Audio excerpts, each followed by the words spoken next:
नमस्कार, मैं अपेक्षा मीना BND कॉलेज चिमनपुरा से MA फाइनल संस्कृत के इस व्याख्यान में आप सभी विद्यार्थियों का स्वागत है।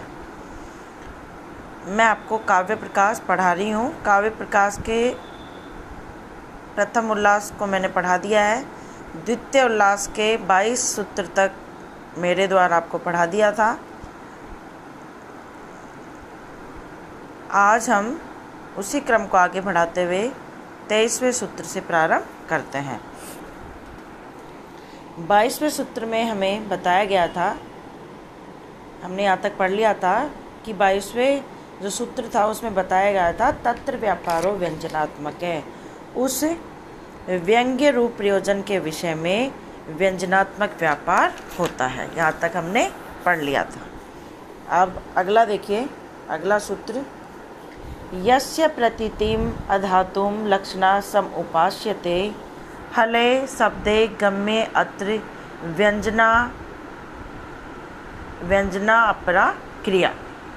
अब यहाँ पर प्रयोजन की वाच्यता का निराकरण करते हुए बता रहे हैं कि व्यंजना व्यापार ही क्यों होता है।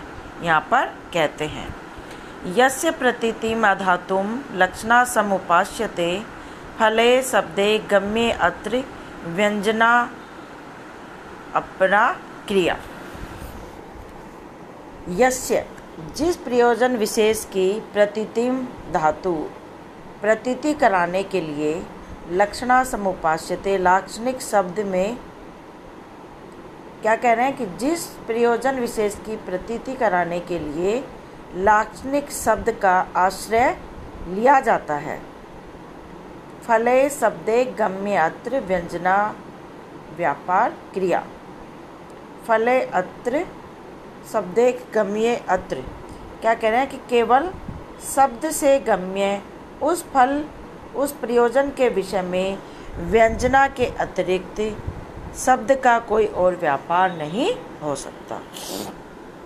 यहाँ पर प्रयोजन की वाच्यता का निराकरण करते हुए कि व्यंजना व्यापार ही क्यों होता है, यहाँ इस कारिका में बता रहे हैं कि जिस प्रयोजन विषय यस्य प्रतीतिम अधातुम लक्षणा समुपास्यते फले शब्दे गम्ये अत्र व्यंजना अपरा क्रिया, कि जिस प्रयोजन विशेष की प्रतीति कराने के लिए लाक्षणिक शब्द का आश्रय लिया जाता है, केवल शब्दे गम्ये अत्र केवल शब्द से गम्य उस फल के विषय में व्यंजना के अतिरिक्त शब्द का कोई और व्यापार नहीं हो सकता। प्रयोजन प्रतिपिपादिशा यत्र लक्षणया शब्द प्रयोगस्तत्र नान्यस्तत्र प्रतीतिरपि तु तस्मादेव शब्दात् न च अत्र व्यंजना अधृते अन्यो व्यापार है। प्रयोजन विशेष का प्रतिपादन करने की इच्छा से जहाँ क्या कह रहे हैं कि प्रयोजन विशेष का प्रतिपादन करने की इच्छा से जहाँ लक्षणा से शब्द का प्रयोग किया जाता है, वहाँ अन्य किसी साधन या उपाय से उस प्रयोजन रूप अर्थ की प्रतीति नहीं होती, अपितु उसी शब्द से होती है। और उस शब्द के बोधन में शब्द का व्यंजना के अतिरिक्त कोई व्यापार नहीं हो सकता। यहाँ पे बोल रहे हैं कि प्रयोजन विशेष का प्रतिपादन करने की इच्छा से जहाँ लक्षणा से शब्द का प्रयोग किया जाता है, वहाँ अनुमान आदि अन्य किसी साधन या उपाय से उस प्रयोजन रूप अर्थ की प्रतीति नहीं होती, अपितु उसी शब्द से होती है। तो उसके बोधन में शब्द का व्यंजना के अतिरिक्त और कोई व्यापार नहीं होता है।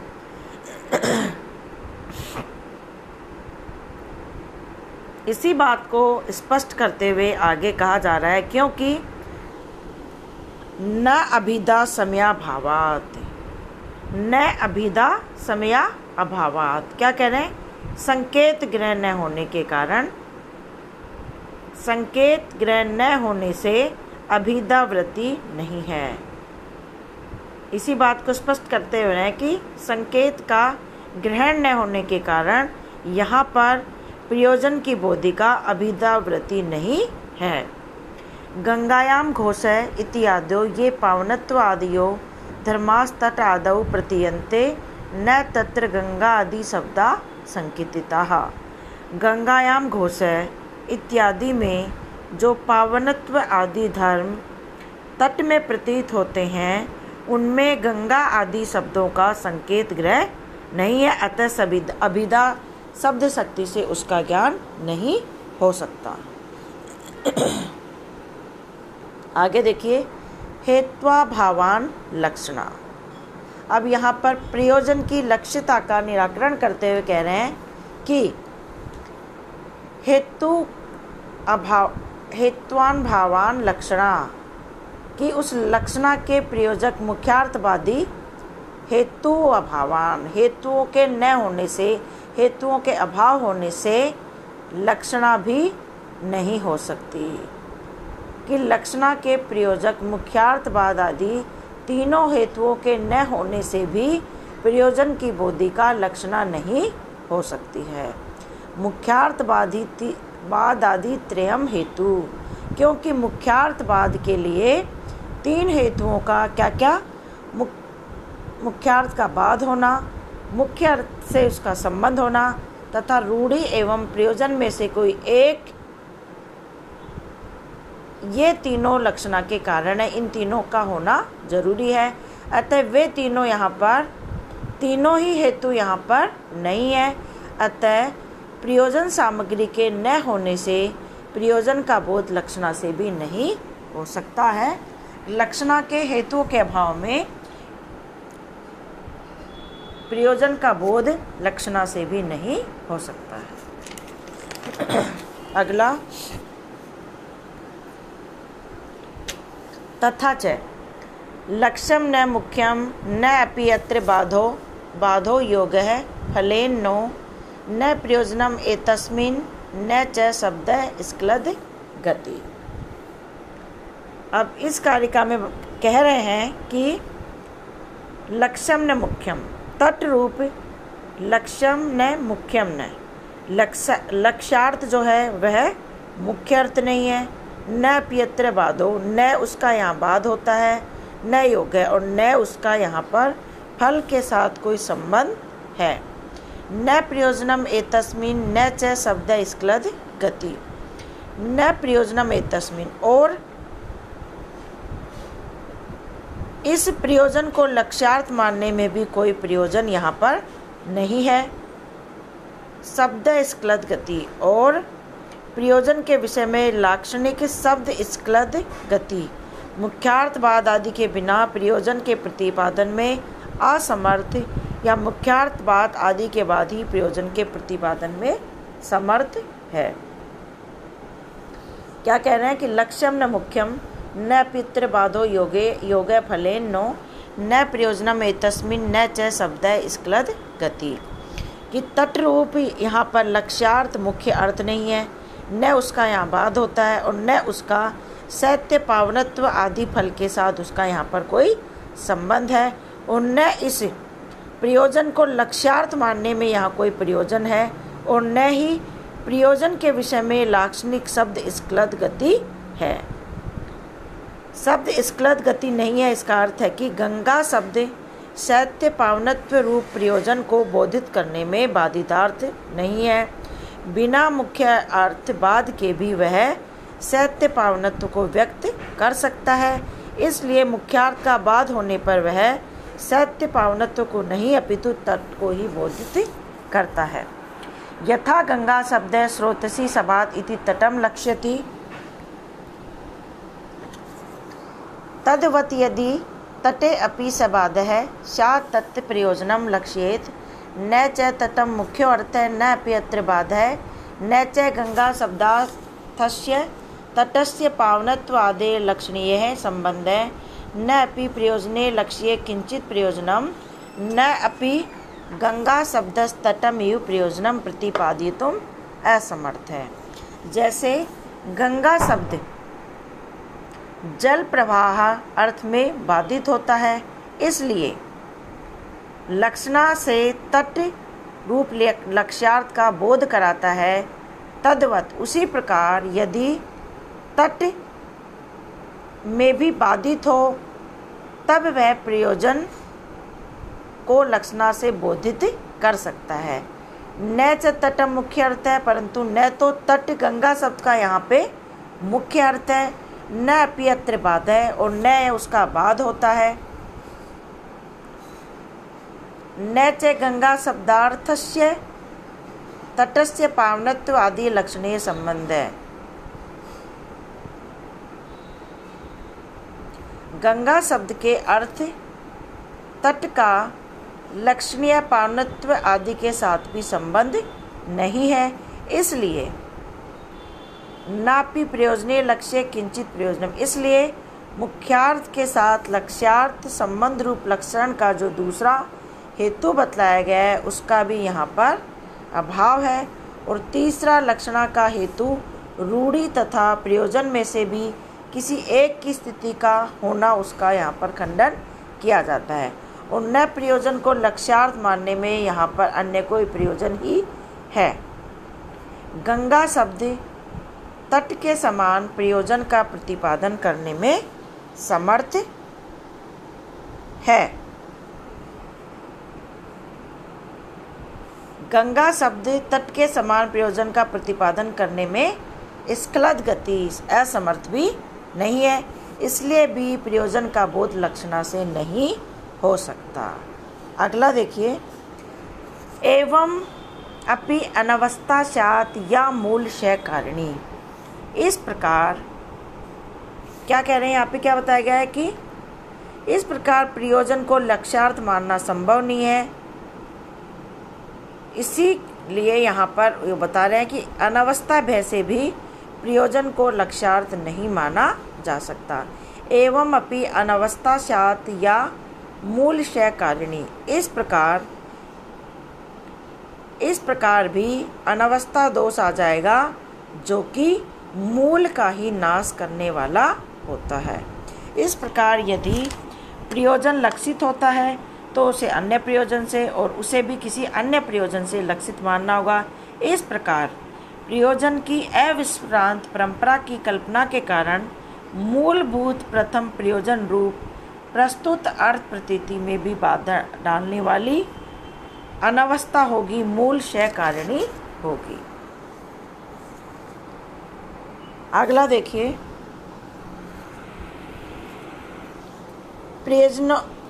प्रयोजनेन सहितम लक्षणीयम न युज्यते।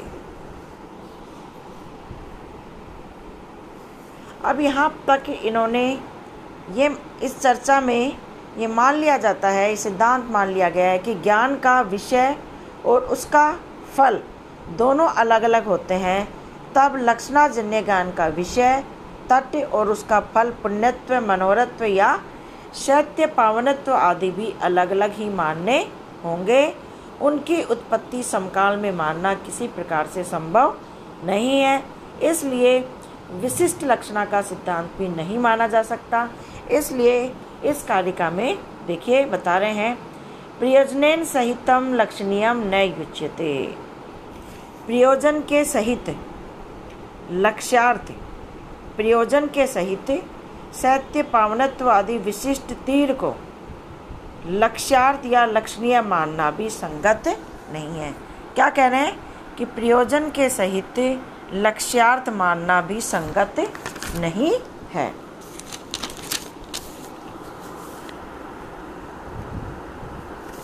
कुतः इति है, क्यों नहीं है, यहाँ पर क्यों असंगत है, इसी के लिए बताते हुए कह रहे हैं, ज्ञानस्य विषयो ही अन्य फलम अन्य दुदाहतम। क्या कह रहे हैं कि क्योंकि, इसलिए मानना असंगत है क्योंकि ज्ञानस्य विषयो ही अन्य फलम अन्य दुदाहतम, कि क्योंकि ज्ञान का विषय घट आदि अलग और ज्ञान का फल अलग कहे गए हैं। न्यायिक के मत में अनुव्यवसाय तथा मीमांसक के मत में ज्ञाता कहलाते हैं। तो क्या कह रहे हैं, क्योंकि ज्ञान का विषय अलग होता है और ज्ञान का फल अलग होता है, ऐसा न्यायिकों के द्वारा माना जाता है। तो इस प्रकार ज्ञान का विषय घट आदि और ज्ञान का फल वो दोनों अलग कहे गए हैं। प्रत्यक्षादेर नीलादिर विषय फलंतु प्रकटता संवितिर व। न्यायिक तथा मीमांसक दोनों ही इस बात को स्वीकार करते हैं कि ज्ञान का विषय और उसका फल दोनों अलग अलग होते हैं। न्यायिकों के मत में और मीमांसकों के मत में, दोनों के मत में ज्ञान का विषय तो समान होता है, परंतु फल के विषय में दोनों में भेद है। प्रत्यक्ष आदि जन्य ज्ञान का विषय नील आदि है और फल जो है ज्ञातता अनुव्यवसाय होता है। तो न्यायिक तथा मीमांसक दर्शन दोनों ही ज्ञान का विषय ज्ञान के फल से भिन्न मानते हैं। वो मानते हैं कि ज्ञान का विषय अलग होता है और ज्ञान का फल अलग होता है। विषय ज्ञान का कारण होता है, इसलिए उसकी स्थिति ज्ञान के पहले रहती है, और फल ज्ञान का कार्य होता है, इसलिए उसकी उत्पत्ति ज्ञान के बाद में होती है। इसलिए लक्षणाजन्य ज्ञान के विषय में तट आदि और उसके फल पुण्यत्व, मनोहरत्व आदि, शैत्य, पावनत्व आदि की स्थिति भी अलग अलग मानी गई है। अतः दोनों की समकालीन उत्पत्ति नहीं हो सकती है। इस कारण प्रयोजन के सहित तट आदि को लक्ष्यार्थ मानना युक्ति संगत नहीं है। अगला देखिए, विशिष्टे लक्षणा न एवं। क्या कह रहे हैं कि इस प्रकार विशिष्टे लक्षणा न एवं, इस प्रकार विशिष्ट में लक्षणा नहीं हो सकती। इस प्रकार यहाँ पर इस कारिका में बता रहे हैं कि इसलिए विशिष्ट में लक्षणा शब्द शक्ति भी नहीं हो सकती। अगला देखिए, विशेषः शिवस्तु लक्षिते।